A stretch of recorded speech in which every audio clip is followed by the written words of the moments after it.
willful traitors, all.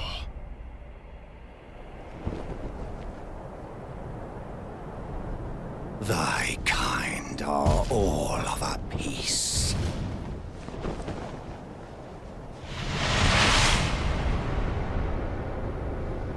Pillagers, emboldened by the flame of ambition.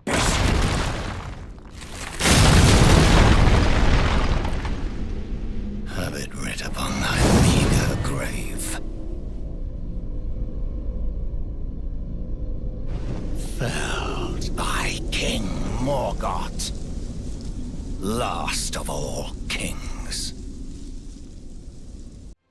Upon killing Morgott, the Omen King, you gain access to his curved greatsword, which is an extremely underrated weapon. I cannot stress this to you. This thing is insane, and today I will make a build on it and show it to you guys. This build is easily improvable and improvisable if you don't want to take the path that I did.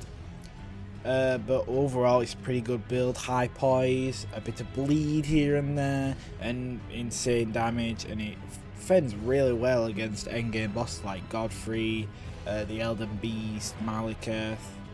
But yeah, I guess I'll stop yapping and I'll show you it. Remember to like and subscribe if you enjoy the video, and I guess let's get into the build. Right, so if you want this build, it's going to be a plus 10 Morgott's Cursed Sword with the Finger Seal for Golden Vow.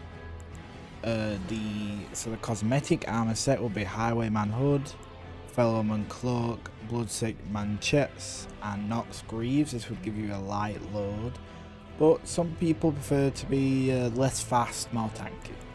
So in that case, it'd be the Raptor's Black Feathers, the Okina Mask, the Bullgoat Gauntlets, and the Bullgoat Leggings. This should still have you at a medium load. And for accessories, it'd be the Millicent's Prosthesis, Claw Talisman, and the third and fourth are kind of mix and match. You know, I like to go with the Erdtree Favor. But you know, the Horn Charm and yada yada yada is pretty good. But what you're gonna want is you're gonna have a few flasks of Cerulean Tears. Because the Ash of War for Morgott's Cursed Sword does actually take a bit of mana. And then in your Flask of Wondrous Physic, you're going to have Stone Barbed Cracked Tear and Leaden Hard Tear. This is so you get more staggers. And you're going to want obviously Blood Boy or Aromatics. For your incantations, you're going to want just Golden Vow.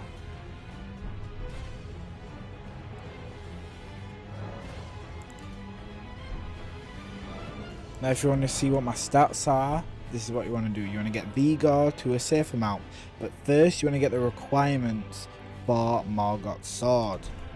You want to make sure you have these, you know, if you want to do a build on this sword, then you're going to have this sword. You know what I'm saying? So you need 14 strength, 35 dex, and 17 arcane. This is pretty easy to achieve. And then you're going to want to throw some in endurance if you want, you know, a heavy kind of build with a lot of poise. And then you want to make sure you can get your vigor to at least 60, your faith to at least 25, just kind of, you know, the basics, just so you can use everything in the build. And then just dump the rest into dex. Dex and vigor, just dump them basically. Any levels you get past here will be dumped into dex or arcane. But yeah, that's the build, and it does actually do pretty well against most bosses post Morgott and in New Game Plus as well. For entering the boss, the order that you want to go in is Flask of Wondrous Psychic, Blood Boy Aromatic, and then your Golden Vow. Then you actually want to pop another Flask of Cerulean Tears just so you can get that mana back up. Switch your Crimson Tears and start the fight. Remember, this fight is not, you know, it's not going to win you. Yeah, see, it's not going to instantly win you a fight. It will still need some effort to be put in to win the fight. So, you know, if you put no effort in, then you're not going to get out. It's not a Rivers of Blood build. You know, it's not a strength build. It's an actual build. Like, but honestly, I think I've gone, you know, since Morgott, I've gone through the whole game with this. And it's been really fun. It has been really fun.